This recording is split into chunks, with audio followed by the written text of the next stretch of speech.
Whilst we overindulge in the festive season, I thought it'd be a good time to digest some numbers to see how things have trended over the last 12 months.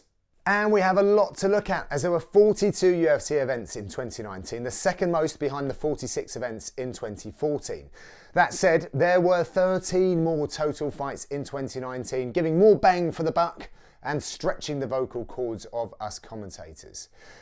2019 saw a record number of decisions, with the finishing rate falling to 45%, which could suggest an overall development in skill level, possibly conditioning, but it's purely subjective. The middleweight category clocked up the most amount of decisions of all the divisions, with the light heavyweights logging the highest finish rate, closely followed by the heavyweights. And they are comparable, as only 1% separates them in their appearances in the UFC events over the year. Interestingly, the finish rate in the women's bantamweight division was up 18% over the year, which dispels some of the unfair criticism some of the female divisions have historically gotten. Now, in terms of how fights were finished, a huge percentage came by way of distance knockouts, 69% in fact. The next highest percentage of similar method was 56% back in 2012. And when we look at submissions, sub-accuracy set a new record in 2019 of 31%, yet there were just 0.51 submission attempts per fight. That is the lowest rate ever in a calendar year. Spotlighting UFC titles, but not including interim belts, gold changed hands 7 times in 2019. That is one more than in 2018. On to individuals then, and the current middleweight champ, Stylebender, landed a record 6 knockdowns in 2019.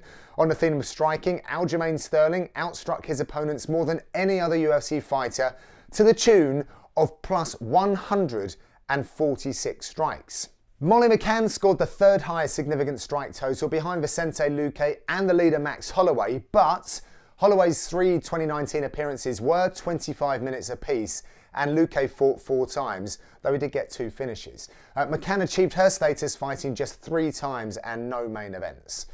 Ray Borg landed the most takedowns in 2019 with 13. Curtis Blades also put in a hard wrestling shift and achieved the highest takedown accuracy with 75%. The fighter who we saw most in 2019 was Greg Hardy, who stepped into the octagon for a record 5 times, equaling the existing record. And finally, in 2019, China got their very first UFC champion in Zhang Weili. What will be the new trends in the UFC in 2020? How many new champions will be crowned? How many events will Gooden and Hardy get to call the action for? All the big questions.